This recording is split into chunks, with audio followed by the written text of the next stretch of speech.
Who is our favorite free agent signing? I think we both kind of like similar to the same guys. So I'm gonna go with Frankie Louvu. Oh yeah. I think he was the surprise signing for me. I wasn't surprised that we got Jeremy Chin for a year. I was a little bit surprised Bobby Wagner signed with us, but I also wasn't, just with the DQ connections.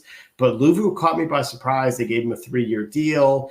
He was just a playmaker in Carolina. And I just feel like, we've been missing that from a linebacker from a lot. And I think, if we were to skip going after a pass rusher, it's because we see stuff in Frankie who can do some of that, with some blitzes and stuff. And so I think they're going to deploy him really well. And I think he's going to make plays and he's going to be really exciting out there. Part of me just starts to envision what we thought LeVar Arrington was going to be from him.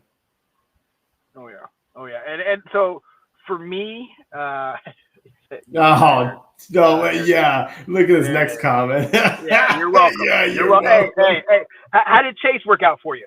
Yeah. Well, they got a comp pick for Chase. Yeah. And a Super Bowl sack. This guy. So no, for me, my favorite Austin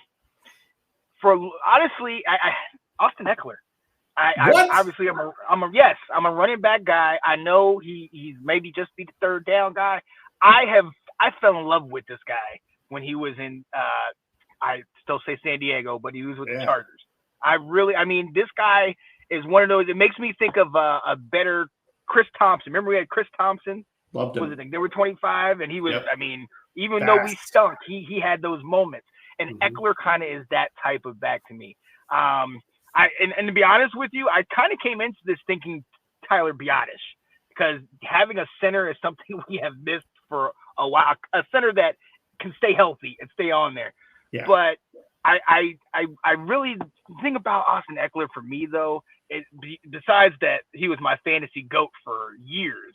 Is just that I think what he does is he kind of opens up our running game, because he can run. We know he can run between the tackles or outside if he needs to, but he gives us a serious threat in the screen game and outside.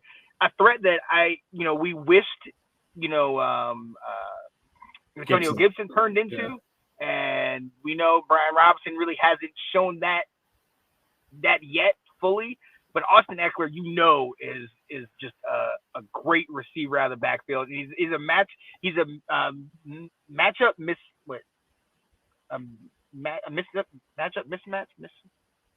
He's a matchup problem. That's what I'm trying to say. Okay. A mismatch. A matchup. Oh God. It's been a long day. But yeah, no. For me, it's definitely Austin Eckler, man, because I think with that, it goes also to what you were saying with Frankie Louvu and Bobby Wagner, where it's like, or even Bobby Wagner, where it's like, he wanted to come here. Like he must be something that we're building, and he wanted to come here. And maybe with the injuries, he might not have had as many suitors, but still, last year we don't get an Austin Eckler. No. You know what I mean? Or a Tyler Biotish or a Bobby Wagner, or any of them. Yeah. So there is definitely something, and he kind of signifies that for me. That's a good suggestion. He could be one of those, sleeper free agent signings that we don't expect to have as he has a much bigger impact than we realize. Yeah. Oh yeah. I like it. Dun, dun, dun, dun, dun, dun, dun, dun. Let's go. The Washington Commanders. There it is.